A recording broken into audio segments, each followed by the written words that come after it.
Hello guys, स्वागत है आपका फिर से एक बार पीएमएसएन के चैनल में। आज हम बात करने वाले हैं मार्वल और डीसी यूनिवर्स के दो ऐसे कैरेक्टर्स के बारे में जिनके पास गॉड लाइक पावर्स है। एक तरफ है डीसी का डॉक्टर मैनहट्टन और उसके ऑपोजिट में है मार्वल का थॉर ओडिनसन।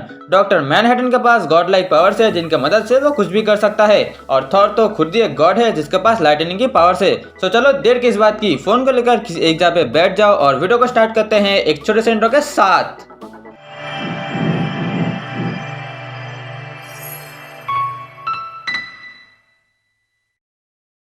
सबसे पहले अगर हम बात करें डॉक्टर मैनहट्टन को लेकर, डॉक्टर मैनहट्टन एक्चुअली में एक न्यूक्लियर फिजिसिस्ट डॉक्टर होता है जिसका असली नाम है जॉन ऑस्टरमैन। बट सडनली एक दिन वो खुद ही अपने एक एक्सपेरिमेंट का शिकार हो जाता है, जिसके बाद से वो पूरा का पूरा डिसइंटीग्रेट हो गया। और उसके बाद जॉन ऑस्टरमैन के पास एटम्स को मैनिपुलेट करने की पावर्स आ गई, और सबसे पहले उसने अपने इस पावर की मदद से खुद की बॉडी को ही रिक्रिएट कर लिया, जिसके बाद से वो डॉक्टर मैनहट्टन के नाम से जाना गया। अगर हम बात करें डॉक्टर मैनहट्टन के पावर्स को लेकर, तो सबसे पहला जो पॉइंट आता है वो है टाइम मैनिपुलेशन।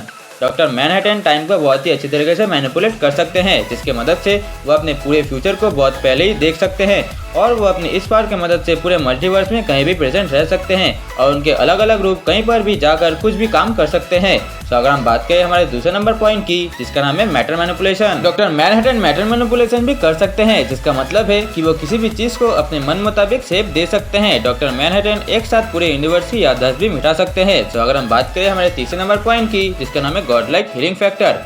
अगर कभी डॉक्टर मैनहट्टन को मार भी दिया जाए तब भी उसकी कॉन्शियसनेस जिंदा रहती है और वो अपनी बॉडी को फिर से रिजनरेट भी कर सकते हैं। वो अपनी बॉडी का साइज अपने हिसाब से बढ़ा भी सकते हैं और घटा भी सकते हैं। अगर हम बात करें हमारे फोर्थ नंबर पॉइंट की, जिसका नाम है God like strength. Doctor Manhattan के पास गॉड लाइक स्ट्रेंथ है। वो अपने इस पावर की मदद से यूनिवर्स के छोटे से छोटे चीज को भी देख सकते हैं, जो कि एक आम सुपर हीरो नहीं कर सकता। डॉक्टर मैनहट्टन कोई भी यूनिवर्स क्रिएट कर सकते हैं और बाद में उसको डिस्ट्रॉय भी कर सकते हैं। डॉक्टर मैनहट्टन इतने पावरफुल है कि जस्टिस लीग का कोई भी मेंबर उनको नहीं हरा सकता। यही सारी थी डॉक्टर मैनहट्टन का पावर्स। अब बात करते हैं थॉर ओडिनसन के बारे में। थॉर तूफान का देवता है और अब वो न्यू एस्गार्ड का राजा भी है। उसके पास दो पावरफुल उरुमेटल से बने हुए वेपन्स है, जिनका नाम है म्योनिर और स्टॉर्मबेकर। अगर हम बात करें थॉर के पावर्स को लेकर, तो सबसे पहला जो पॉइंट आता है वो है God like strength. Thor godfather Odin का बेटा होने के नाते उसके पास बहुत अच्छी स्ट्रेंथ है। उसने अपने इस पावर के मदद से निरावेलिया के इंजन को अकेले ही स्टार्ट किया था स्टॉर्मबेकर बनाने के लिए, जो कि एक आम सुपर हीरो नहीं कर सकता। अगर हम बात करें हमारे दूसरे नंबर पॉइंट की, जिसका नाम है गॉड लाइक ड्यूरेबिलिटी। थॉर की ड्यूरेबिलिटी का एग्जाम्पल तुम कुछ इस तरीके से देखो कि एवेंजर्स इन्फिनिटी वॉर में हमने देखा है कि थॉर कैसे पावर स्टोन के शक्तियों को सर्वाइव कर जाता है, और हमने थॉर को एक न्यूट्रॉन स्टार के गामा रेज को भी सर्वाइव करते हुए देखा है। और कॉमिक के अंदर एक बार थॉर हल्क को इतनी पावरफुल लाइटनिंग अटैक करता है कि हल्क बेहोशी हो जाता है। अगर हम बात करें हमारे तीसरे नंबर पॉइंट की, जिसका नाम है गॉड लाइक स्पीड।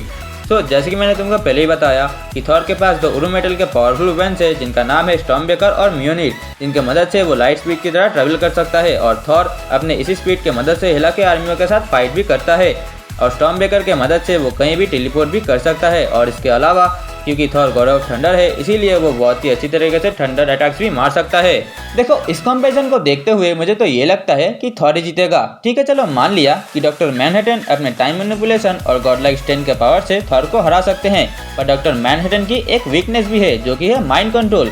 इसका मतलब अगर डॉक्टर मैनहट्टन को कोई इमोशनली ब्लैकमेल करके उनके माइंड को कंट्रोल कर ले, तब उनको हराना बहुत ही आसान हो जाएगा, जिसका एग्जाम्पल हमने वॉचमैन मूवी में ऑलरेडी देख लिया है। और इसके बाद भी थॉर के पास दो अपने पावरफुल वेपन्स है, जिनका नाम है म्योनिर और स्टॉर्मबेकर। स्टॉर्मबेकर की मदद से थॉर कुछ भी कर सकता है, और तुम ये भूलना मत कि इसी स्टॉर्मबेकर ने सारे के सारे इन्फिनिटी स्टोन्स को अकेले ही टक्कर दिया था। इसी से हम समझ सकते हैं कि थॉर डॉक्टर मैनहट्टन से कितना पावरफुल है। और यहाँ पर तो मैंने म्योनिर की बात ही नहीं की। देखो, ये तो सिर्फ मेरी ओपिनियन थी, सबके ओपिनियंस अलग अलग होते हैं। अगर इस बारे में तुम्हारी कुछ राय है तो तुम मुझे अपने कमेंट्स में जरूर बताना। और अगर तुम्हें वीडियो पसंद आई हो तो वीडियो को लाइक करना मत भूलना। और अगर तुम इस चैनल पर नए हो तो अपने पूरी पावर्स की मदद से इस चैनल को सब्सक्राइब कर दो। अब मैं चलता हूँ, मैं तुमसे फिर मिलूंगा किसी नए वीडियो किसी नए टॉपिक के साथ। तब तक के लिए गुड बाय।